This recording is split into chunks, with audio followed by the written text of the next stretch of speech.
Here you are talking about family. Is that what the bloodline is? Let me ask you a question. How's Jay? When you're talking about his blood, you're talking about my blood. The WrestleMania 40 press conference changed a lot of minds about the direction for WrestleMania 40. The Rock said it would be something that we would remember forever, and he might not be wrong. With Cody Rhodes, the fan favorite that a lot of people have invested their emotions in, choosing Roman Reigns and his path out of the Royal Rumble victory at WrestleMania for the WWE Universal Championship, fans breathed a collective sigh of relief, knowing that he wasn't screwed over. But was he ever screwed over? Was this the plan the entire time? Another gigantic question that hangs over this whole thing is, what is The Rock doing with WrestleMania? And how does that play into the whole situation with Roman Reigns and the Bloodline? Let us know what you think in the comments below. This is Sportskeeda Wrestling. I'm Kevin. Now, we have no exact 100% certified idea if anything suddenly changed because of all the online backlash towards the WWE and The Rock and the outlandishly undetermined true through the storm support of Cody Rhodes. Yeah, but things are looking a lot more exciting, maybe in the eyes of those same Cody fans now, than they were a week ago. Yes, by the time Royal Rumble ended, we thought it was going one way, then it swerved, now it's going another. Yeah, consider the hook firmly planted in our mouths. We're on our road to WrestleMania, and we're being reeled in. To give you a brief recap, Roman Reigns, the undisputed WWE Universal Champion for years now, was the first one out in a final part of the WrestleMania press conference, in an exchange that is already getting a lot of attention, where he decided, because he's who he is, that he has the power to choose who he wants to face at WrestleMania, so he chose his Bloodline family Samoan Dynasty member, The Rock. That's not the way it works, pal. The Rock's demeanor when he came out throughout the entire event was quite interesting and, in retrospect, quite masterful. He understood the fans would boo him, and he knew how to waver through all this while still sustaining a long-term, and as he's put it in the press, a long-game story. He wasn't trying to be a likable babyface that all the millions and the millions have always tried to fascinate themselves and attach themselves to. He understood the conflict, and he embraced it. Even before the press conference, which was a special event just days before the NFL Super Bowl in Las Vegas and attended by thousands of fans, he dropped by the Pat McAfee show on ESPN and mocked those same fans for being what he called Cody crybabies, a term he got trending worldwide on social media. So you can't deny that his play was still on point. He showed everyone present at the press event the detailed family tree of the actual bloodline of the Anawahi and Mavia family clans, intertwined by blood, the Samoan dynasty outlaid on a beautifully crafted graphic. It was impressive to look at, but he showed people the family tree as a way to tell them, quote, "We're bigger than all of you. Cry about it all you want." But in this tense exchange, which also included World Heavyweight Champion Seth Rollins, Cody Rhodes came out and called bull on all of it. Without walking out to his own theme music, he was making more noise than anyone else on stage, and declared that he, with his Royal Rumble win and rightful designation, would choose Roman Reigns for the WWE Universal Championship at WrestleMania, upsetting the all-Samoan, all-Bloodline dream match that Roman and Reigns had their eyes on. After Roman Reigns and all of his indignation took a jab at Cody's Hall of Fame father, Dusty Rhodes, calling him irrelevant, which makes no sense, Cody hit back by telling him and The Rock that their grandfathers, if they were still alive, would be ashamed of them for their political maneuvering here. It's worth noting that The Rock is still a part of the corporate infrastructure of WWE on the board for TKO, the parent company of WWE. An interesting fact that is very real that WWE is weaving into this story. The Rock took offense to this statement, telling Cody that when he insults Roman's bloodline, he's insulting his bloodline, his family. He threw a slap at Cody that immediately caused a stir online and, of course, in person. And may we add that Seth Rollins took offense to this entire thing, and it seemed like he was taking the side of Cody, going off on The Rock, saying he can't do what he wants to do, even if he's on the TKO board. The Rock and Roman Reigns were even seen walking out of the T-Mobile Arena with Paul Heyman at their side, hinting that maybe they might be side by side on this whole WrestleMania storyline, and maybe not even facing each other in the ring, but facing a different obstacle and challenge. Oh, in the middle of all this, can we confirm that The Rock just turned heel? That's right, that's something he's even said recently on Instagram since the WrestleMania kickoff press conference. He's a villain now. The biggest movie star in the world is a villain against Cody Rhodes. Think about that. This got us thinking, what if, and we mean just what if, The Rock really embraced this entire heel thing and went full-fledged as a member, if not a leader, of the Bloodline after or around WrestleMania 40. Here's why it's, wait for it, best for business. We'll lay it out. Let us know what you think in those comments below. If we're getting some type of collision even between just Roman Reigns and Cody Rhodes, or some mixture of Rock and Seth Rollins in there as well, maybe even a tag team match along the way or at WrestleMania itself, The Rock needs to be a villain, and the fans are already booing him, and it appears that he's even embracing this.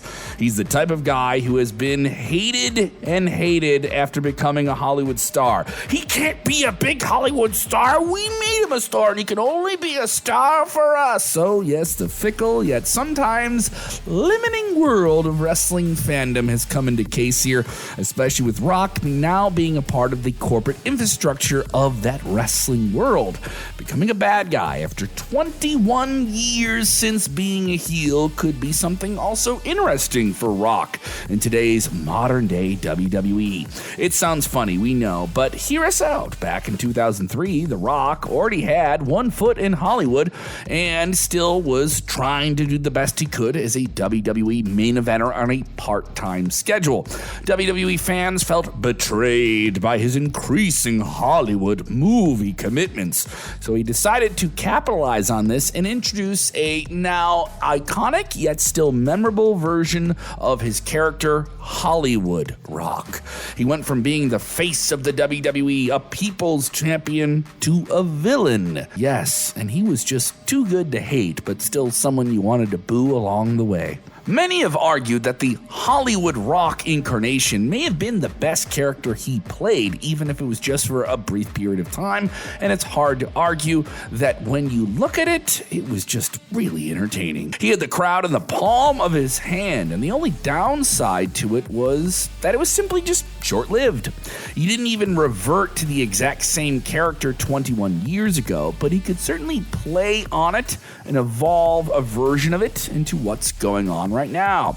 He was a newbie in the Hollywood movie machine back then, but still certainly a certified superstar in the world of entertainment via WWE, and he's now one of the biggest movie stars in the world and also one of the biggest players in all of entertainment, and of course, once again, on the board of TKO, a role that is infused directly into this storyline. How clever WWE has done that. It's going to make the build-up to WrestleMania 40 a whole lot more exciting and intriguing, and it appears that WWE is responding to what the audience is saying and embracing it, and so is The Rock.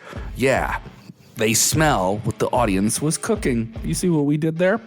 Another detail that went unnoticed by most during the entire WrestleMania kickoff press conference event was the fact that Roman Reigns may have been playing a supporting role to The Rock, which makes sense. This is The Rock, by the way. Do we need to remind you that? When The Rock had an angry confrontation with Triple H after the event backstage, where he threatened to knock Cody's teeth down his mouth, Roman Reigns just kind of stood silently by his side, letting Rock deliver the dialogue that mattered most, essentially being to The Rock what maybe Jimmy Uso was to him. Yes, maybe someone further up the bloodline, if you will. But we're not going to lie. The footage of The Rock and Roman Reigns exiting the arena together, the two-man power trip, was still pretty cool to see. Just when everyone thought the bloodline story was dead, it's now bigger than ever, and maybe even more interesting than it was before. So let's take a hypothetical look at this entire WrestleMania 40 scenario with a new set of eyes on it. In this very fantasy book scenario, Night 1 is headlined by Roman Reigns and The Rock against Cody Rhodes and Seth Rollins, or perhaps a legend like John Cena or Randy Orton, if Seth Rollins with his knee issue is still very much an issue. The only issue here is Seth Rollins being in the press conference, and the altercation with The Rock puts WWE in a position where he's kind of going to have to be a part of the match. The Rock and Roman Reigns pick up the win through nefarious tactics. Yes, their entire family once again involved in another decisive win that isn't that decisive, leaving them tainted as the heels, but still vigorously positioned as someone who believes they're the heroes, even though they're the villains. And Cody Rhodes goes on to finish the story at Night 2, despite all of the odds being stacked against him. Now, that's just one scenario we see playing out. We would love to see yours in the comments below. Following the family's failure on the grandest stage of all, WWE television the following week would see The Rock come out and berate Roman Reigns for losing the WWE Universal Championship, losing the family's superiority to the Rhodes family and Cody Rhodes, basically walking in and taking command of the bloodline. This would be a big money move to make. It would cause instant tension between The Rock and Roman Reigns, but the tribal chief, no longer the real chief, would fall in line to the now new head of the table. Yeah, certainly interesting right there. The only real issue of this is, do you get Roman Reigns with his part-time schedule really playing this entire bloodline storyline out? What about The Rock? He's even more part-time. Do you then rely on Jimmy or Jey Uso, Solo Sikoa, Paul Heyman to keep the mantle going while they're not there? WWE's had that challenge before, and sometimes with the fickle week-to-week fandom of WWE, that is a hard flame to keep burning. There could be a few major moments throughout the year with the bloodline, with the entire group crumbling from within. Or better yet, there could be some new additions like maybe Jacob Fatu, who is a free agent and possibility within the wrestling world. Or better yet, there could be some new additions to the WWE bloodline fold, like Jacob Fatu. There are a lot of possible names out there who could play into this entire thing, and hopefully culminating with a bloodline civil war, where perhaps a Solo Sikoa turns on someone and sides with The Rock, or vice versa. There's a lot of moving pieces here, with a lot of weight to it, emotionally tied by family and blood bonds.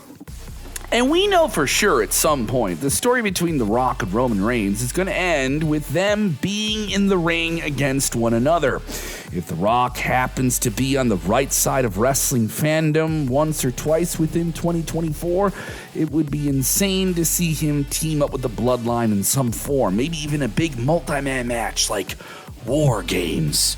Yeah, all of the possibilities are there, and it seems more possible that we'll see more of The Rock, with him now officially part of WWE's corporate structure.